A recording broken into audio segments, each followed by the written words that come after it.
The alarm bells echoed through the massive halls of Nexus Prime Station. Captain Jake Morrison stood in the observation deck, watching ships from dozens of worlds arrive in emergency formation. Their hulls gleamed under the artificial suns that lit the diplomatic center of the galaxy. Each vessel carried representatives from civilizations that had never agreed on anything except one thing. The Galactic Harmony Council was the only way to keep peace among the stars. Jake had been coming to these meetings for 8 years now. He commanded the ESS Liberty, Earth's primary diplomatic ship, and he had seen enough council sessions to know how they worked. Or rather, how they didn't work. Today felt different, though. The emergency call had come just 12 hours ago, and the message was simple: immediate session required, maximum priority. Dr. Lisa Carter joined him at the viewing port. She was Earth's chief representative to the council, a woman who had spent most of her adult life studying alien cultures and languages. Her usually calm face showed worry lines that hadn't been there last week. "Any word on what this is about?" Jake asked. Lisa nodded toward the massive blue ship docking at Port 7. The Altarian Republic called for help. The Zephyrians attacked 3 of their mining colonies yesterday. Unprovoked strikes, thousands dead. Jake felt his jaw tighten. The Altarians were peaceful traders, barely had a military worth mentioning. They grew food and mined rare metals that half the galaxy depended on. They had never hurt anyone. What did the council say when they heard? They scheduled a discussion for today. Full formal session. Lisa's voice carried a bitter edge.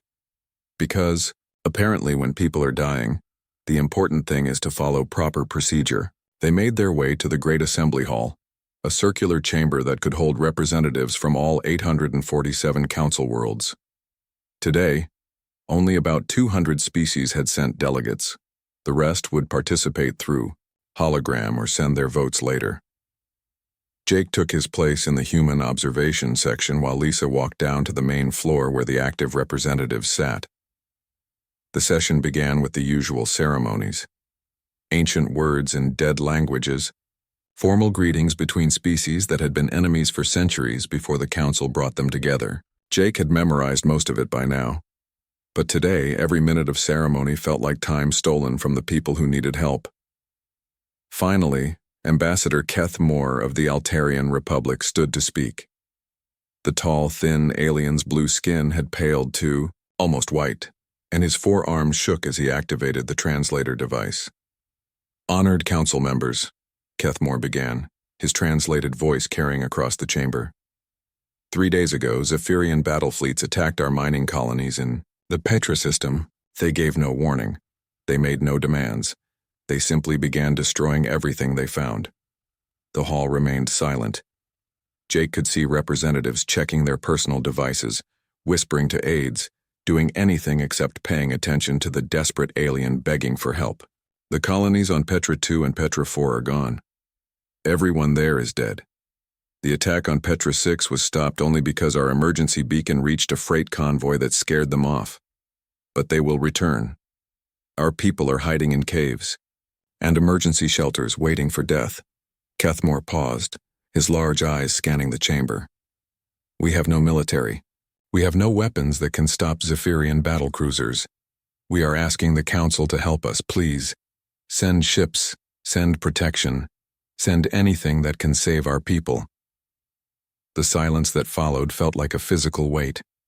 Jake looked around the chamber and saw exactly what he expected: bored faces, delegates already preparing their careful, meaningless responses. Counselor Vexathul of the Hegemony was the first to speak. The ancient reptilian creature's scales reflected the chamber lights as he rose slowly to his feet. The Altarian. "Situation is indeed tragic," Vexathul said, his voice carrying the authority of someone who had held power for longer than most species had existed. "However, we must be careful not to let emotion override wisdom. The Council has established procedures for handling disputes between member worlds. These procedures exist for good reasons." Jake felt his hands form fists. Procedures. Always procedures. "I propose we form a fact-finding committee to investigate the Altarian claims. We must hear the Zephyrian side of this story before taking any action. Perhaps there are factors we don't understand. Perhaps the Altarians did something to provoke this response. Ambassador Kethmore made a sound that the translator couldn't process, something between a cry and a growl. Provoke? We grow food. We mine metals. We have never even built a warship. What could we possibly have done to deserve this? That is exactly what the committee will determine, Vexthul replied smoothly. I suggest we take 6 months to gather all relevant information, then schedule a formal hearing where both sides can present their cases. 6 months? Kethmore's voice cracked. In 6 months, there will be no Altarians left to hear from. Other representatives began to speak. The delegate from the Crystalline Collective suggested a strongly worded letter of concern. The Aquatic Federation proposed economic sanctions that would take 2 years to implement. The Silicon-based architects recommended a cultural exchange program to build understanding between Zephyrians and Altarians. Jake watched Lisa's face as the debate continued. Her expression grew darker with each useless suggestion. These people weren't evil, Jake realized. They weren't trying to let the Altarians die. They were just so trapped in their own system that they couldn't see past it. The breaking point came when Counselor Vexthul dismissed a human proposal for immediate intervention. The humans show their typical emotional irrationality, he said, with what might have been amusement. They want to rush into action without proper consideration of all factors. This is why younger species should listen more and speak less in council matters. Jake saw Lisa's face go completely still. He had known her for 5 years, and he recognized that expression. It was the same look she got right before she made a decision that would change everything. The session ended with the predictable result. A committee would be formed, investigations would be conducted, reports would be filed, and while the council debated, the Altarians would die. That evening, Jake found himself in Lisa's quarters aboard the Liberty. She was packing her personal belongings with quick, efficient movements. We're leaving, she said without looking. Up. The station? The council. Lisa sealed a storage container and looked directly at him. I've been in contact with Admiral Brooks back on Earth. We're done pretending this system works. Jake felt something cold settle in his stomach. Lisa, what are you talking about? Earth is withdrawing from the Galactic Harmony Council, effective immediately. She activated her secure communicator. Admiral Brooks is announcing it to the council leadership right now. The communicator crackled to life, and Admiral Ryan Brooks' voice filled the cabin. He was speaking to someone else, but his words were clear enough. Tell the council that Earth formally withdraws from all treaties and agreements. We will no longer be bound by rules that let innocent people die while bureaucrats debate procedure. Earth will handle the Altarian situation directly. Lisa closed the channel and looked at Jake. The question is, are you with us? Jake thought about Ambassador Kethamore's desperate plea. He thought about the bored faces in the council chamber. He thought about the Altarian families hiding in caves, waiting for death while the galaxy's greatest powers argued about proper procedure. What do you need me to do? Set course for the Altarian system. We're going to show the galaxy what happens when Earth stops playing by rules written by cowards. As the Liberty pulled away from Nexus Prime, Jake could see other ships beginning to follow them. Not all of them were human vessels. It seemed Earth wasn't the only world tired of watching the Council fail. Behind them, the great diplomatic station grew smaller against the stars. Jake wondered if he would ever see it again. Then he thought about the Altarians waiting for help that would never come from the Council, and decided he didn't care. The news of Earth's withdrawal spread across the galaxy faster than anyone expected. Captain Jake Morrison watched the communication feeds on the Liberty's bridge as reports came in from dozens of worlds. Some called it madness. Others called it courage. Most just called it impossible. Sir, we're getting priority messages from Council headquarters, Commander Alex Turner reported from his station. Alex had served with Jake for 6 years, through peaceful missions and tense negotiations. Today was the first time Jake had ever seen real worry in his friend's eyes. What do they want? Jake asked, though he already knew. They're demanding. We return to Nexus Prime immediately. They say Earth's withdrawal violates 43 different treaty provisions. Alex paused. They're also threatening to declare us pirates if we enter Altarian space. Jake almost laughed. Pirates. As if helping people made you a criminal. What's our ETA to the Petra system? 18 hours at current speed. Dr. Lisa Carter stepped onto the bridge, her tablet displaying intelligence reports from across the galaxy. Jake, you need to see this. The Zephyrian fleet hasn't left Altarian space. They're preparing for another attack. Jake studied the tactical display. 3 Zephyrian heavy cruisers, each one capable of destroying an entire city with a single weapon salvo. They were positioned around Petra 6, the last surviving mining colony. According to the reports, 5,000 Altarians were hiding in underground shelters, waiting for help that the Council would never send. How long do we have? Jake asked. Intelligence suggests they'll begin the final assault in 24 hours. They want to make sure there are no witnesses left to testify against them. Alex looked up from his station. Sir, the Defiant and Courage are requesting permission to join our formation. Jake nodded. Captain Beth Hayes commanded the Defiant, while Captain Tony Miller led the Courage. Both were experienced officers who had served in the outer colonies before joining the diplomatic corps. If things went badly, Jake couldn't ask for better people to have at his side. Granted, have them match our course and speed. The next few hours passed in tense preparation. Jake had fought pirates and raiders before, but never anything like this. The Zephyrian cruisers were military vessels, built for war and crewed by professional soldiers. The Liberty and her escorts were diplomatic ships with upgraded weapons, designed more for show than actual combat. But Jake had something the Zephyrians didn't expect. He had trained with Admiral Brooks back when Brooks was still a fleet captain, learning tactics that most aliens had never seen. Human military doctrine was different from anything else in the galaxy. Most alien species fought like they negotiated. Formal, predictable, following ancient rules of honor and tradition. They issued challenges, accepted single combat, and treated war like a deadly game with established rules. Humans treated war like what it was. Organized violence meant to achieve specific goals as quickly as possible. Commander Turner, I want you to coordinate our attack pattern, Jake said as they dropped out of hyperspace at the edge of the Petra system. Remember what Admiral Brooks taught us about concentrated firepower? Alex grinned for the first time in days. Multiple vectors, simultaneous engagement, target their weapon systems instead of trading shots with their armor. Exactly. The tactical display showed the Zephyrian ships in standard battle formation around Petra 6. Their hulls were dark red, almost black, designed to intimidate as much as fight. The lead ship, identified as the Crimson Talon, was twice the size of the Liberty. They're hailing us, the communications officer reported. Put them through.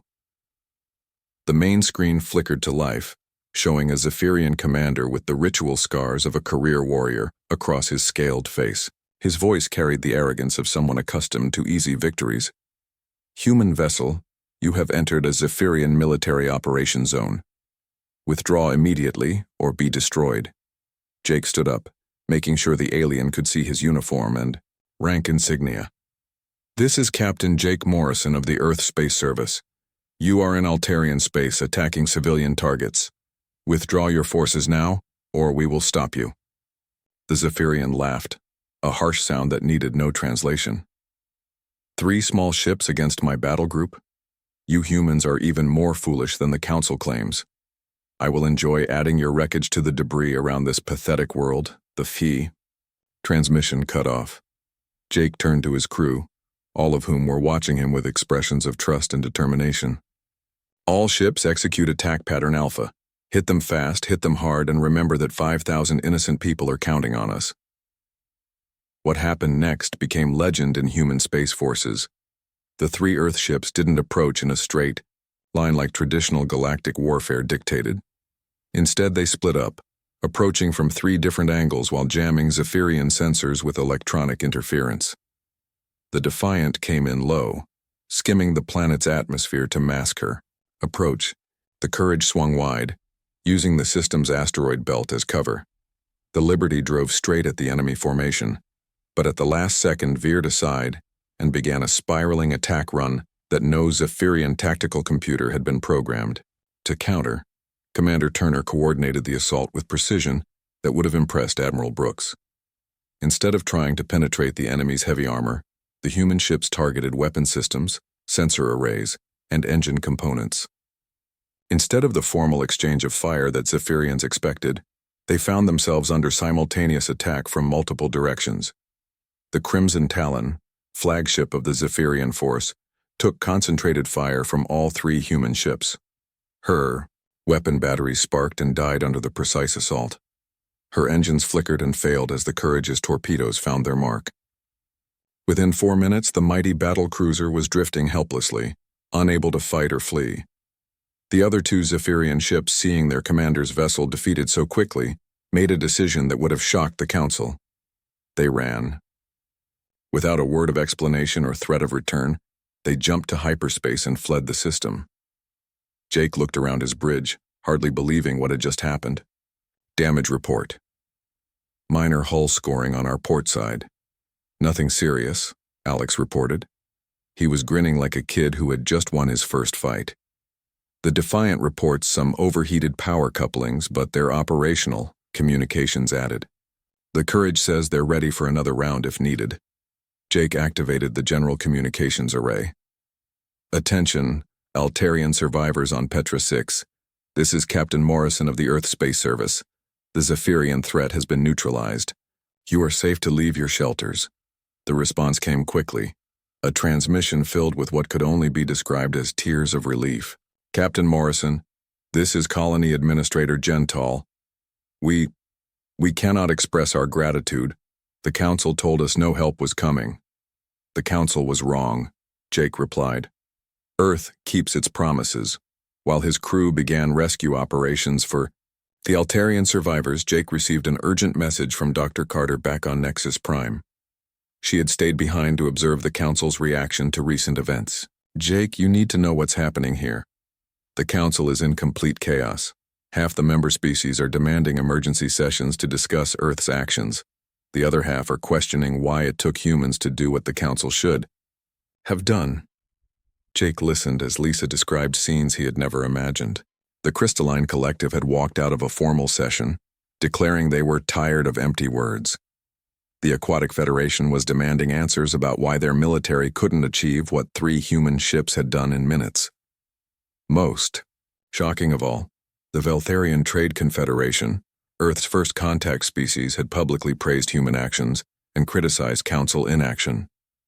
There's something else, Lisa continued. Intelligence reports suggest that human withdrawal is causing problems nobody expected. Medical shipments to 17 worlds have stopped because they were all processed through Earth facilities. The hyperspace communication network is starting to fail because human technicians maintained the quantum stabilizers. Jake felt a cold realization settle over him.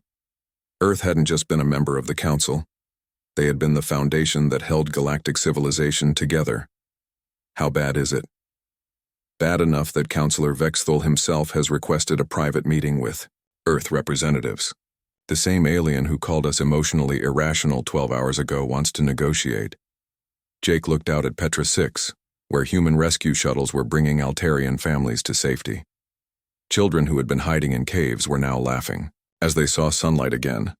Adults who had expected to die were crying as they hugged their loved ones. Tell Vexthul that Earth will consider negotiations under one condition, Jake said. The Council adopts immediate response protocols for civilian protection. No more committees, no more 6-month investigations. When innocent people are in danger, help comes immediately. Lisa's voice carried a note of satisfaction. I'll deliver that message personally. Jake, what you did today changed everything. The galaxy is about to learn what happens when humans stop playing by other people's rules. As the Liberty prepared to escort Altarian refugee ships to safety, Jake received reports of similar actions across human space. Earth fleets were moving to protect threatened colonies, defend trade routes. 3 weeks had passed since Earth left the Council, and the galaxy was falling apart faster than anyone had imagined. Admiral Ryan Brooks stood in the command center of Luna Station, watching reports stream in from across human space. The massive screens showed supply routes, fleet positions, and diplomatic communications. But what they really showed was the collapse of an entire civilization. "Admiral, we're getting another request from the Veltharian Trade Confederation," reported Captain Susan Davis, Brooks' chief of staff. "They want to break away from the council and join us officially." Brooks nodded but didn't look away from the main display. Red warning indicators marked dozens of star systems where critical infrastructure was failing. Medical facilities on Kepler Station couldn't treat patients without human-made nanobots. Mining operations in the Centauri system had shut down completely when their human-built drilling equipment broke down. Most serious of all, the hyperspace beacon network that enabled faster-than-light communication was failing at a rate of 3 systems per day. "What about the others?" Brooks asked. "The Crystalline Collective sent a formal request this morning. The Altarian Republic is begging us to establish a permanent defense treaty. Even some of the smaller hegemony worlds are sending private messages, asking about our protection policies." Brooks had expected some of this. Earth had been part of galactic civilization for 57 years, and humans had a talent for making themselves useful. What he hadn't expected was how completely dependent the galaxy had become on human expertise. Dr. Lisa Carter entered the command center, her tablet displaying intelligence reports that made Brooks's stomach tighten. She looked exhausted, having spent the last 3 weeks coordinating with human colonies and negotiating with alien governments. "Ryan, we need to talk about the hegemony response," she said. Brooks turned away from the displays. Lisa's tone meant serious trouble. "They're mobilizing a fleet, the largest military force assembled in over 1,000 years. Fleet Admiral Zorthak is calling it a correction of galactic order." "How large?" 412 warships, from 17 different species, everything from Nexari dreadnoughts to Zephyrian battlecruisers. Lisa paused. "They're demanding that Earth return to Council authority and cease all independent military operations." Brooks felt a familiar calm settle over him, the same feeling he'd had before every major battle of his career. "And if we refuse?" "They'll enforce Council law by destroying every human military vessel and occupying Earth itself." Captain Davis looked up from her station. "Admiral, incoming priority transmission from Commodore Morrison." Jake's face appeared on the main screen, transmitted from somewhere in the outer colonies. Behind him, Brooks could see the Bridge of the Liberty, but Jake wasn't alone. Representatives from half a dozen alien species stood behind him, all wearing expressions of grim determination. "Admiral Brooks, I'm transmitting from the Kepler system with our new allies. We've got 67 ships here, including vessels from 8 different species that have formally left the Council." Jake's voice carried confidence that Brooks hadn't heard since the crisis began. "We're ready for whatever the hegemony wants to throw at us." Brooks studied the tactical display that accompanied Jake's transmission. 67 ships against over 400 sounded impossible, but Brooks had learned never to underestimate human ingenuity when backed into a corner. "What's your assessment, Commodore?" "We have advantages they don't expect. The Crystalline Collective brought their shield technology. The Silicon Architects shared their ship designs. Most importantly, our new allies are all species that the hegemony has been pushing around for centuries. They're motivated in ways that Council forces aren't." Dr. Carter stepped forward. "Jake, what about the battle site? Where do you think they'll try to force a confrontation?" "The Titan Nebula. It's the only hyperspace junction that controls access to 3 major trade routes. If Zorthak wants to cut off human space from our allies, he has to take that system." Brooks nodded. The Titan Nebula was a massive cloud of charged particles and electromagnetic interference, the kind of place where traditional fleet tactics became complicated. It was also exactly the kind of battlefield where human adaptability would matter most. "How long do we have?" "Intelligence suggests 6 days. Zorthak is making this a formal campaign, complete with ceremony and propaganda broadcasts. He wants the entire galaxy to watch the hegemony crush human rebellion." Brooks turned to Captain Davis. "Signal all fleet commanders. We're implementing Operation Phoenix." Lisa raised an eyebrow. "Phoenix?" "Something we've been planning since Earth joined the Council," Brooks explained. "We always knew this day might come. Every human colony, every trade route, every defensive position has been prepared for independent operation. What Brooks didn't tell Lisa was the full scope of Phoenix. For 57 years, while serving as peaceful diplomats and traders, humans had been quietly preparing for war. Every merchant ship had concealed weapon systems. Every agricultural colony had hidden defense networks. Every trade agreement had included clauses that could be activated to deny critical resources to hostile forces. The galaxy thought they knew humanity.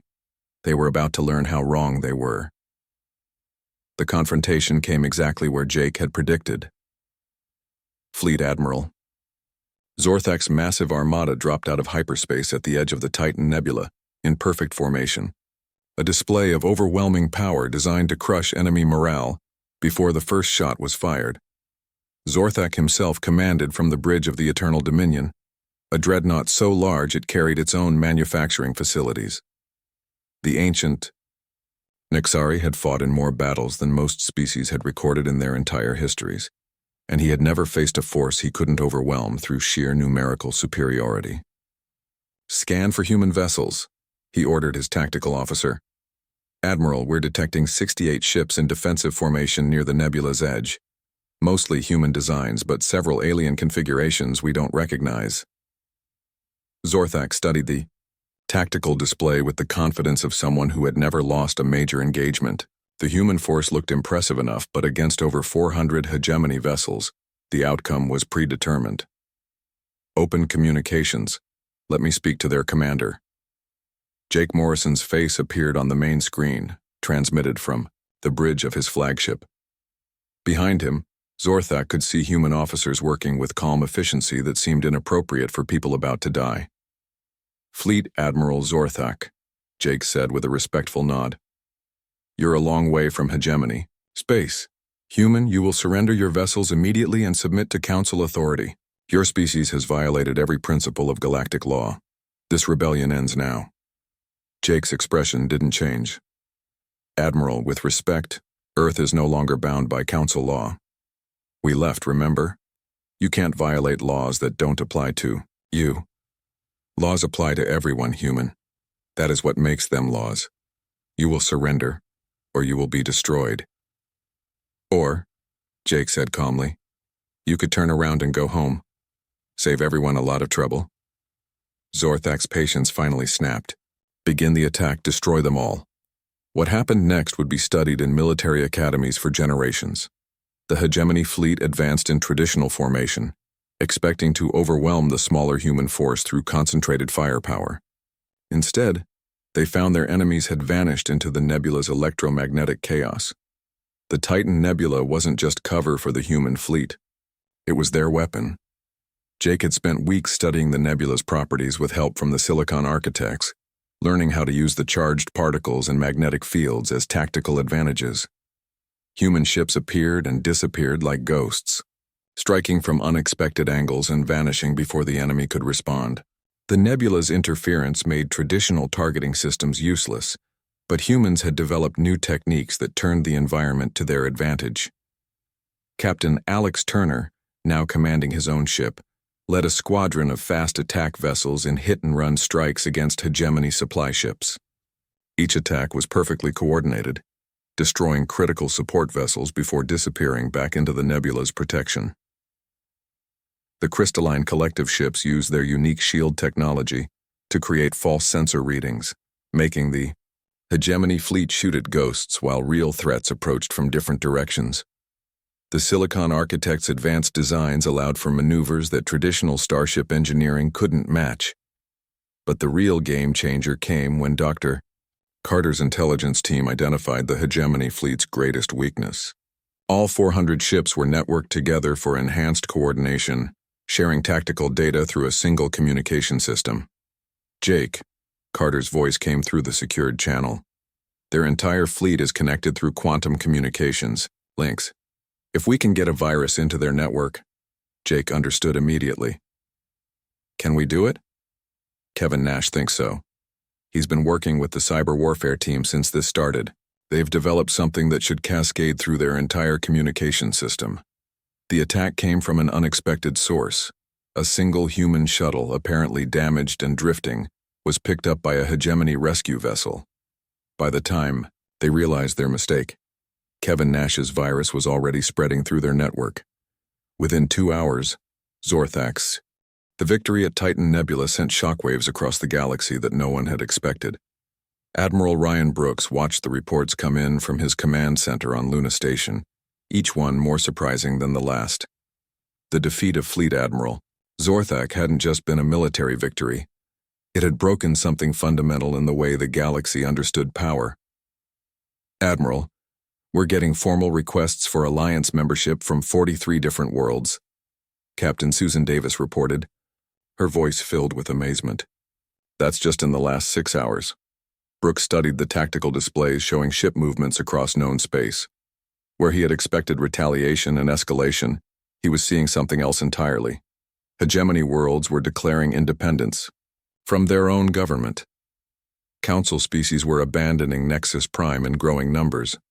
Most shocking of all, many of the surrendered hegemony fleet officers were requesting permission to join the new human alliance. Dr. Lisa Carter entered the command center carrying a secure communicator and wearing the expression of someone who still couldn't believe what she was hearing. Ryan, I just finished a call with the Veltharian Prime Minister.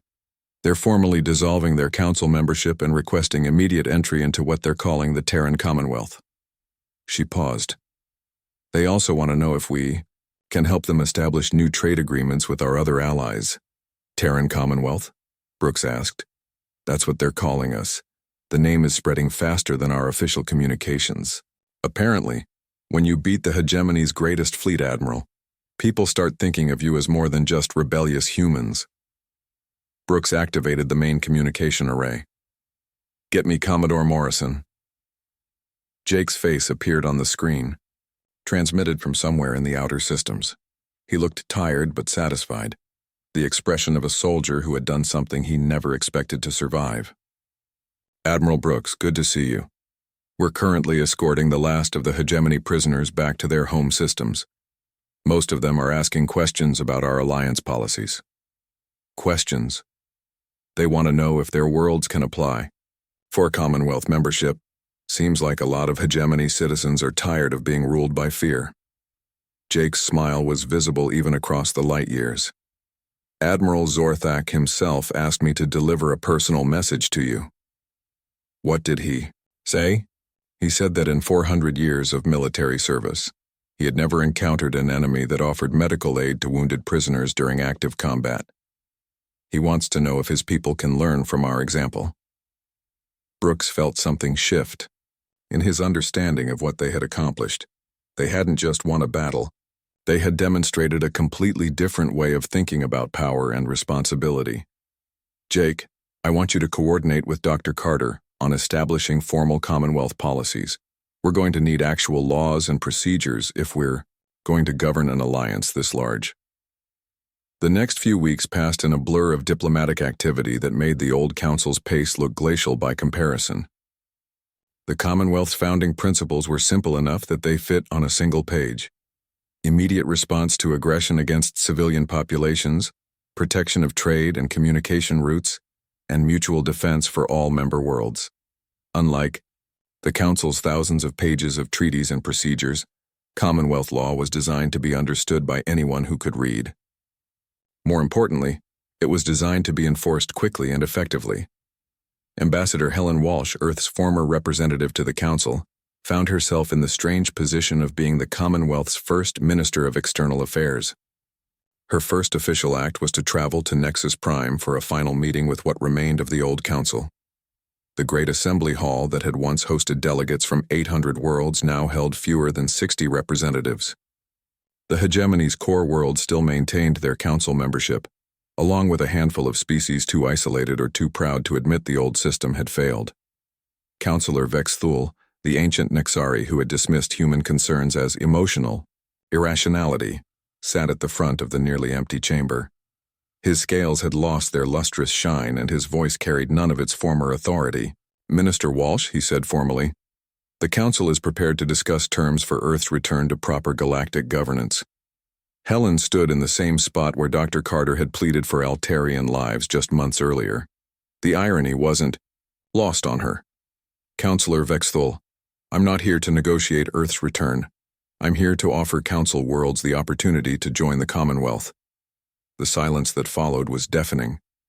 Vexthol's expression went through several changes before settling on something that might have been disbelief. You're offering us membership in your alliance? The Commonwealth is open to any world willing to abide by our principles.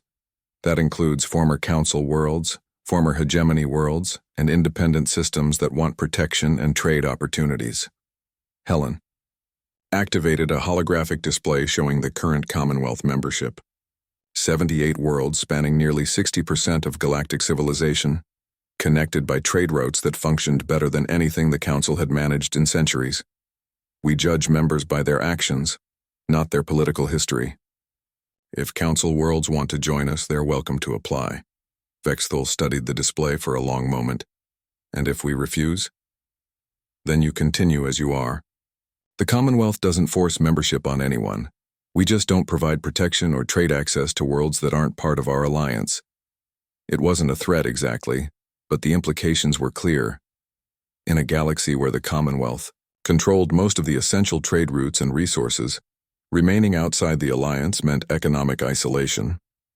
6 months later, Admiral Brooks found himself standing in the observation deck of New Geneva Station, the Commonwealth's new diplomatic headquarters.